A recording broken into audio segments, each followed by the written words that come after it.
This is the AHRMM Updates podcast, featuring Mike Schiller and hosted by Justin Poulin. Tune in every month as we highlight trends, strategies, and solutions from the field to advance the healthcare supply chain. And now, Mike and Justin.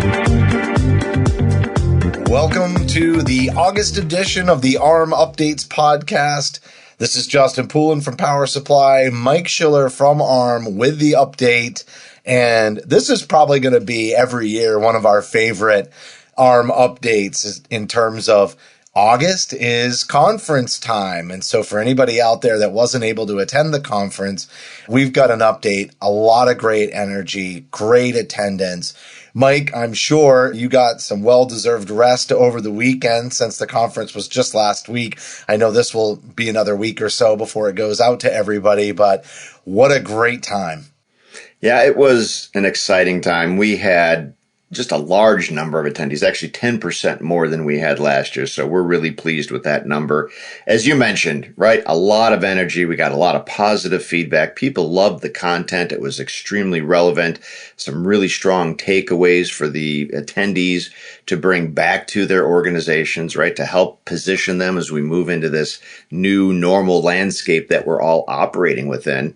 And I'll tell you personally, what I like about the conference is connecting in person with people who I've been working with for the course of 8 months or a year, really, if you think about it from last year's conference. I mean, you and I, we've been doing these podcasts, right, all year, and it was the first time to actually meet you in person. And so to me, we talked about it before, but that live environment, meeting people, getting away from the screens and getting to in-person conversations, just a lot of energy. It was a wonderful time. Really enjoyed it. Yeah. That human connection, so important. And I did get to meet quite a few people because while I was on site, I conducted 10 podcast interviews from presenters or those who were leading learning labs on site. So we highlighted a lot of that. And the great thing for anybody who's listening to the podcast who wasn't able to make it, that content is going to be coming out. You may have been used to us having one SME interview a month leading up to the conference, but we're going to double time it now because we were able to get so much great content while we were there in person in Orlando, and Mike. And so there's going to be extra SME podcasts going through the end of this year. Yeah, I'm looking forward to the content. I know as I was reaching out to colleagues across the healthcare field, to the folks who were attending, obviously, and said, hey, do you have 30 minutes you can carve out of your schedule? Come join us, record a podcast. And as folks were, walking through the thought process, what am I going to present about?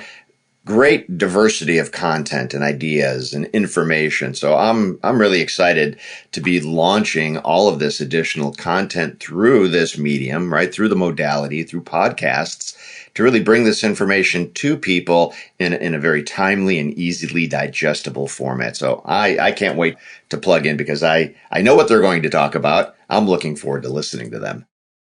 Yeah, some topics, just as a teaser too, is great interviews with people who are out there working in critical access facilities or supporting critical access.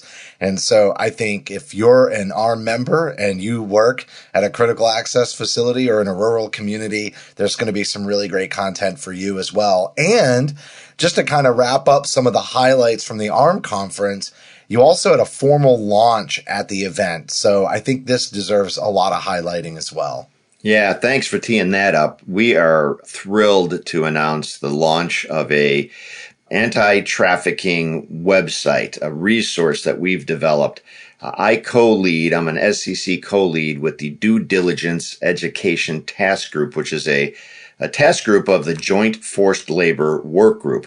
So myself and my colleague, Taylor Goodspeed at Jones Day, have been co-leading this group of wonderful, passionate professionals who are really engaged in mitigating human trafficking within the healthcare supply chain. So we've collated a tremendous number of publicly available resources, and we've put them all in one place, and it's on the AHRMM website. If you go to the AHRMM website, you go under resources, you'll see human trafficking in the healthcare supply chain. You can click that, and it'll bring you to just a myriad of different resources.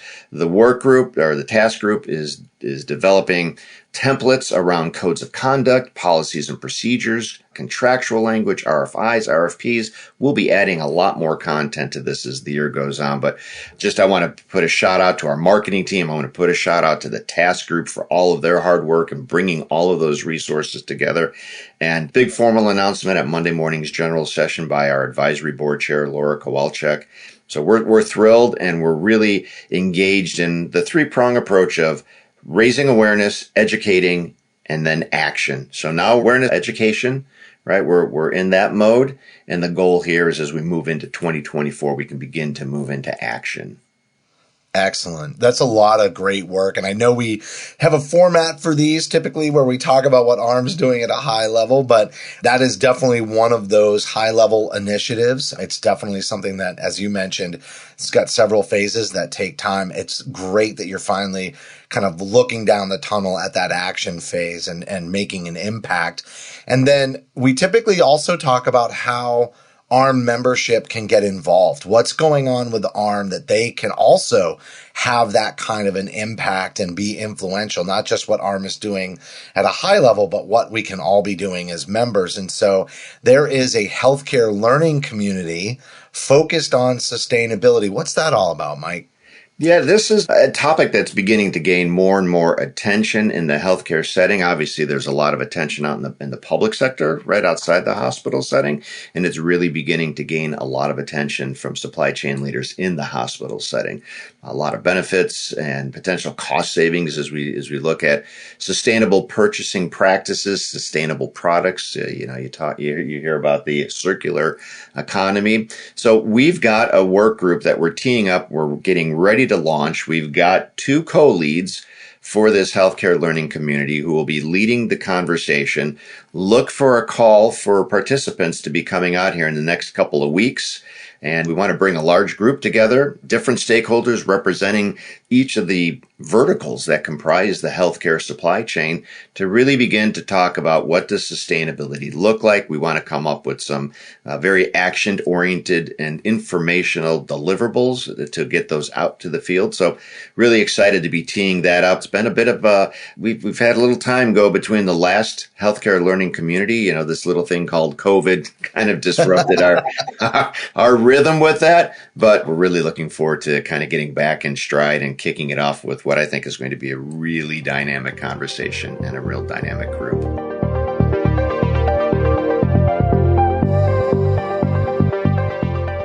I know that we always have this on the fringe conversation, every single one of these AHRMM updates. And so I'm interested in this one because I feel like this isn't just a blind spot necessarily. This is something that also has some action and activity that you all are engaged in. And by the time this podcast goes out, the comments section and the information gathering amongst the AHRMM membership will have been completed. But in case anybody doesn't know what's going on with this initiative, specifically around CMS and IPPS, OPPS, what does that stand for, Mike, and what is happening? Yeah, well, acronym land. So IPPS, OPPS is Inpatient Payment System, Outpatient Payment System. And what's interesting here is, right, pharma shortages like med device shortages are really in the news, right? They're in the headlines almost every day. We have over 300 pharmaceutical items on back order right now. CMS is looking at, they're exploring and have submitted a proposal to build 3 months of reserve inventory within the healthcare pharmaceutical supply chain. And they're looking at exploring a proposal to build that 3 months of additional inventory in the hospital setting. And AHRMM has identified or prioritized 86 essential medicines that those would comprise the medicines that we build those 3 months of additional inventory for. So through the Supply Chain Resource Council, we've sought feedback from the members, the 90 some odd members that we've got in that council, to help us, AHA, inform our response as we submit a formal response to this proposal that CMS has put forward. I think it's a great step forward in really identifying how do we address pharmaceutical shortages? How do we build resiliency into our pharmaceutical supply chain? The question is, does it make sense to put it in the hospitals? And that's what CMS is asking. They want to understand what are the costs, the cost structure to maintain an additional 3 months of inventory down at the hospital level. So really, really interesting proposal. Really glad to be out in front of this, to get the voice of the members, get their feedback to help inform our response that we submit. Yeah. That's not going to stay on the fringe for too long, is it? Not at all. No. Yeah, Mike, really, really great job with the conference. As we kind of wrap up this month's AHRMM update, I know you put in an enormous amount of time and energy and work into putting on a great conference. It is great news to hear that attendance was up 10%, especially at a time where I feel like hospitals are still a little tight with travel budgets. So I talked to a number of people who said it was really important for them to come, and some of them even expensed their own way. And so that just tells you a lot about the commitment from the membership and how much this was a must-attend event. And I know that has a lot to do with how much you and the team put into the event. And I know you're front and center, but you got many people on your team that helped make sure that this went off without a hitch. Yeah, and I want to call out the AHRMM staff. They did just a fantastic job. We've got a lot of new people on our team this year, and they all stepped up to the plate big time, above and beyond. Without their behind-the-scenes work and effort, none of this would have happened. So I just want to thank Mary and Cheyenne and Holly and Sima and Melissa for just an outstanding job. Tanisha on the conference planning side. I want to thank all of the attendees. We had a large contingent of first-time attendees, which was really exciting to see. I love going to this conference and seeing how many people I don't know. Right? To me, that tells me, we've got more young professionals coming into the field, which I think it's great. It's an opportunity to get to meet more people and even learn from them, right? What can we learn from them? So those were all real positives. But again, I just want to thank the AHRMM staff. They did just an absolutely phenomenal job. So if you're hearing this podcast, do me a favor, shoot them a thank you email for the great job that they did. All right, Mike. Well, we teed up a lot about the Young Professionals Advisory Council before the event. They were absolutely out there and made their presence known. They did a phenomenal job. The conference was great. Thanks for having me on site and part of the event as well. The interviews that are coming up are going to be excellent, and there's extra content over the next 4 months, everyone. So make sure you stay tuned in to the podcast. And until next month, this has been an AHRMM Monthly Update with Mike Schiller. Thank you for listening to this episode of the AHRMM Updates podcast. For additional resources, visit our website at ahrmm.org. That's AHRMM.org. Tune in next month for another edition of the AHRMM Updates podcast.